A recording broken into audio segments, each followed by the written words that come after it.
Hello and welcome to this track analysis video. Today we're going to be taking a look at the track I Don't Want to Stop by Disclosure. And quite a few of you suggested this song in the last breakdown, and a song I don't actually think has come out yet. It's not on Spotify at the time of this recording, but it is out on Disclosure's SoundCloud. And as always, I've remade the track so we can work out why it sounds so good and break down all the elements in the song. As always, the free sample pack will be available in the description of this video, and also be an extended version of this tutorial on our Patreon. In the Patreon version, we go into more detail on some of the more advanced topics like mixing and mastering and synthesis. You also get more presets, more samples, as well as the Ableton Live presets as well. And also as a new thing, I'm also going to include a project template file, which will basically just be an empty shell with all the sounds in it without any of the MIDI, but with the structure of the song. And that's only available in the Patreon sample pack.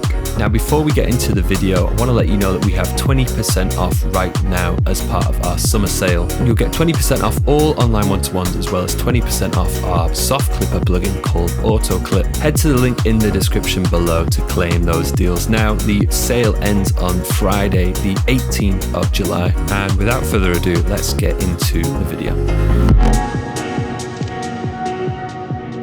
Now, I've mainly focused on the build-up, the first and the second drop here, and then I've also remade the third drop, but I have skipped out a lot of the other parts just because it would have taken too long to recreate those with all the automation that's in it. And just as a quick preview, let's just have a listen to the first build-up and the first drop.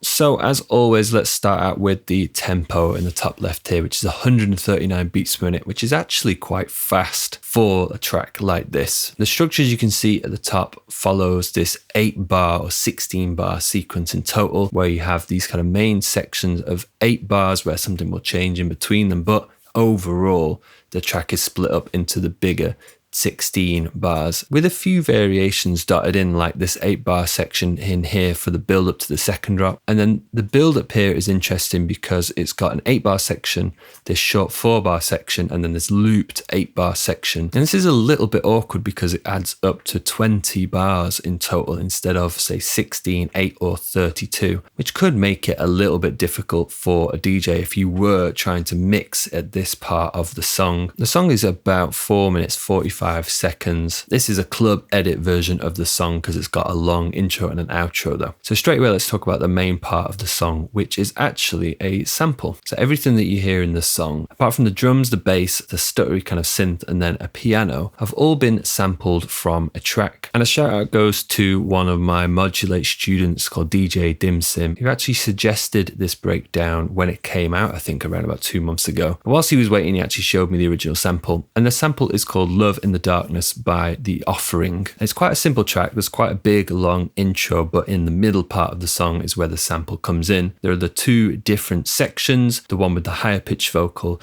and the one with the lower pitch vocal, but it's not been transposed. It has been time stretched to fit in time, of course. So let's start off with these main chords here.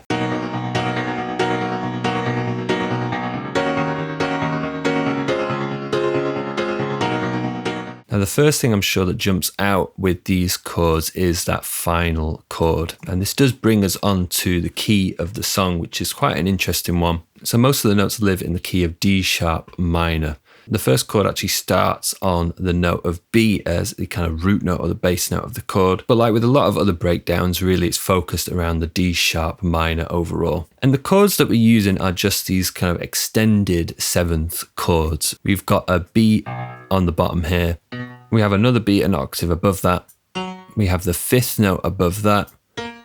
We have this seventh note, which is just underneath our B. And then above this, we've got the third note, fifth, and seventh, again, just stacked on top of each other. These chords are basically the same in here too with the D sharp, but it's the last chord that's the interesting one. And the reason it's interesting is because of this note of C here. There are no notes of C in D sharp minor. So if we were to move this to where it should be, and this one as well,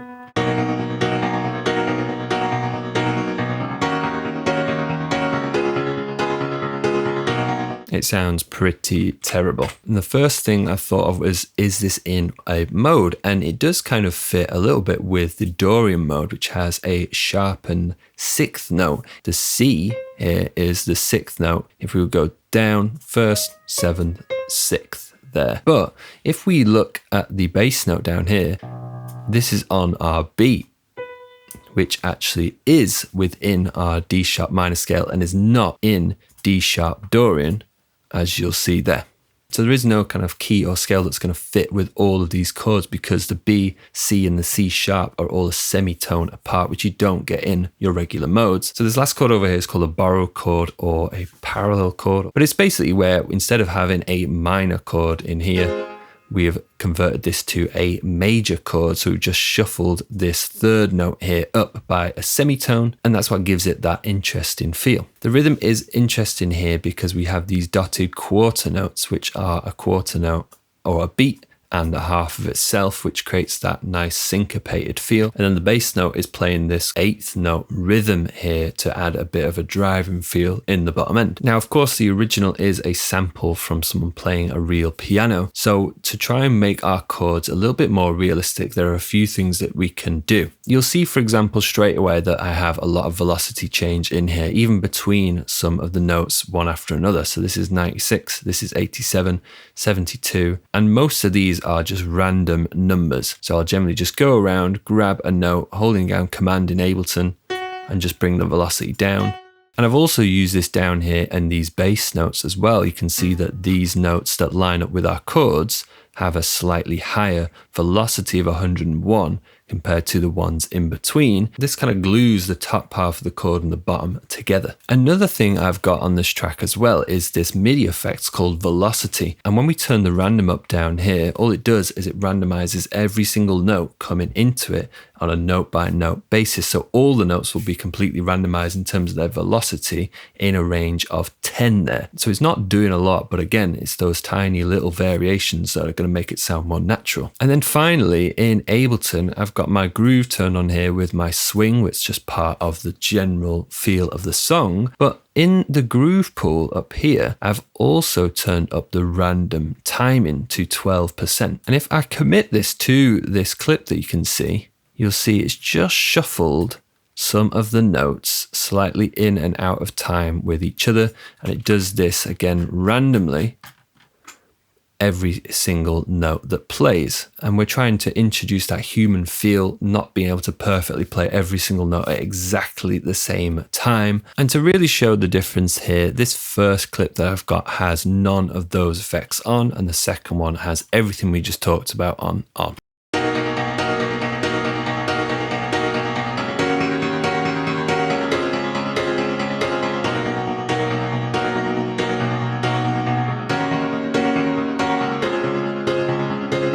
Now the actual sound itself, I ended up using Contact and the Maverick piano. Now if you are interested in learning more about music theory, synthesis, mixing, mastering, or you're looking to get some guidance or feedback on your music, you can take advantage of our summer sale, which is 20% off all our online one-to-one packages. If you're interested, click on the link below in the description. The sale ends Friday the 18th of July, so make sure you don't miss out. And this does bring us on to that stutter effect that you can hear in the background, because that's not actually on this piano track. To help simulate in the recreation of this sample, I've actually grouped a lot of these sample instruments into this sample layer group at the top here, because the effect that's applied to the original sample in the track has this kind of stuttery transgate effect. effect. And it sounds like it's across the piano, the vocals, some of the other sounds that play in that sample too, but not on the vocal. So on this group, you can see I have this auto pan that I do automate on and off at points in the song. The amount isn't that high. The rate is at 16th notes. I've set it to sync. I've got it set to the saw wave, but I brought the shape up quite a bit. Kind of looks a little bit more like a square wave, but it's still got that kind of decay effect in between. And then I've also brought the phase all the way down to 0. And this was just from a standard default setting in AutoPan there. This is what it sounds like before.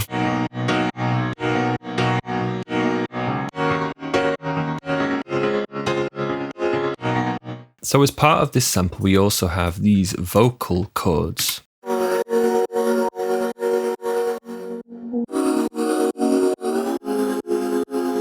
And again, I didn't just want to take from the original sample, so I tried to recreate this using Serum instead of a sampler, because these new spectral modes are really, really good for stretching out samples that are maybe a little bit too short. So the original sample that I use for this is this one here from Splice, this Vox Neath vocal, and it sounds like this.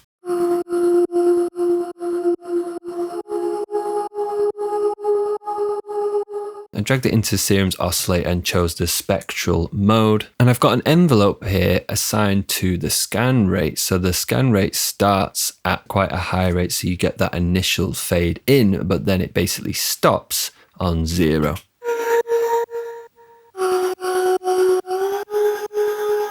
To just hold that note as long as I need it to be, whilst not moving into the next part of the sample over here. And I've also got the mono mode turned on with the legato, and the glide is quite high. As you can see, it just bends between these 3 different notes.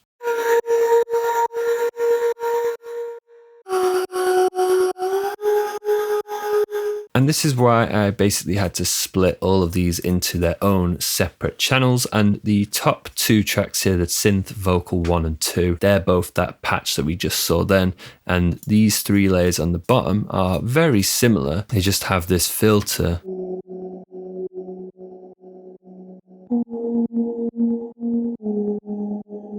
Taking out a lot of the high frequencies because they were stacking up in a bit of a weird way. And when they're played all together,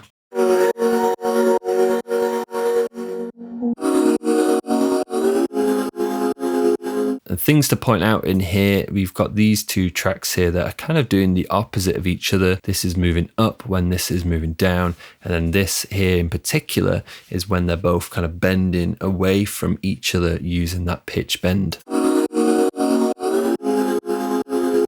Looking at these all together gets a little bit confusing, but essentially we seem to have an F sharp chord in the top here, as well as half of it in the bottom. In the middle here, we've got this kind of 7th chord that's just been inverted from the C down here. Should have been up here, but they are just following the chords above. And the final part of this is the mallet synth here.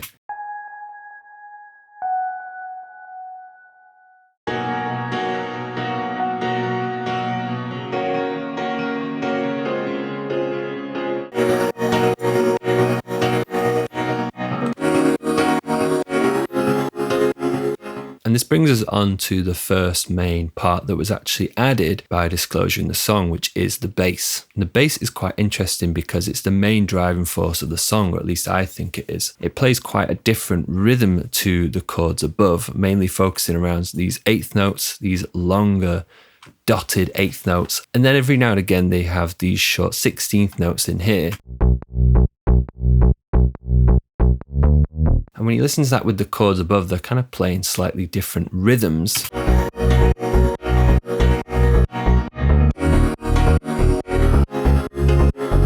The bass note just follows the chords, but there's a lot of articulation, as you can see. For example, this movement up to the next chord actually goes to a note in between 2 notes in our scale here.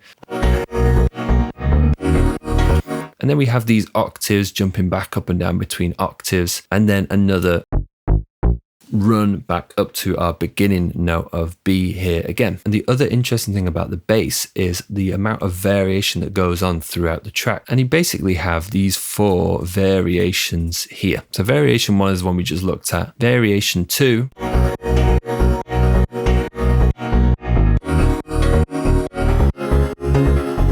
First of all, it goes down at the end instead of going up. The same middle section here, but then you also have this jump up to the octave above, and then a slightly different end as well. Variation 3.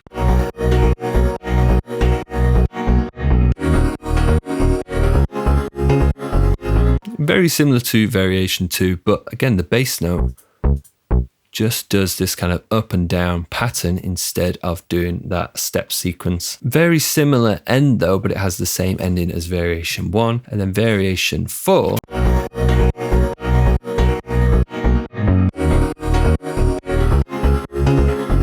These variations aren't really something that you pick out straight away when you first listen to the song, but they do make things interesting because they're just tiny variations that you might pick up on a next playthrough of the track. And from what I can tell, the variations are basically the same in this next section over here. It does change a little bit for this final drop, which we'll come on to in a little bit, but it's not that much different. And as I said before, I do feel like this is a real recording of a bass guitar. So to simulate that, I took a sample from the Native Instruments Rickenbacker bass plugin, loaded it into the sample of Serum.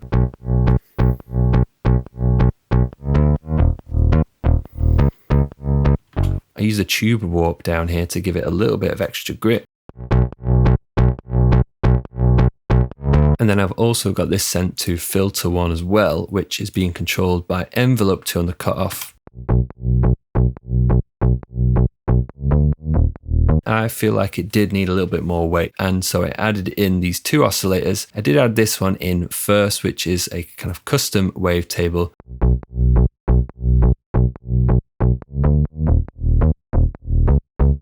And that's being sent to filter 2 over here, which is also being controlled by envelope 2.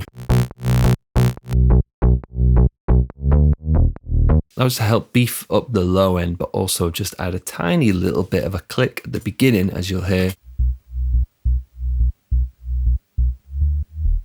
A little bit of extra thump at the beginning, which sounds nice. And then oscillator B was like more of a tonal oscillator, just adding in this second harmonic in here to make the bass sound a little bit thicker.